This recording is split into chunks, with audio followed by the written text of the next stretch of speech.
మనలో లింగాలను మింగే బడా భక్తులు కొందరు, ముసుగులో మోసాలు చేసే మహావ్యక్తులు కొందరు, ఆకలి తీరక నేరం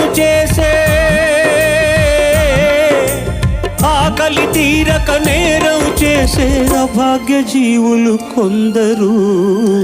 మనలో నేరం చేయని వాడు ఎవడో చెప్పండి, ఏ దోషం లేనివాడు ఎవడో చూపండి. మంచిని సమాధి చేస్తారా? ఇది మనుషులు చేసే పనియేనా?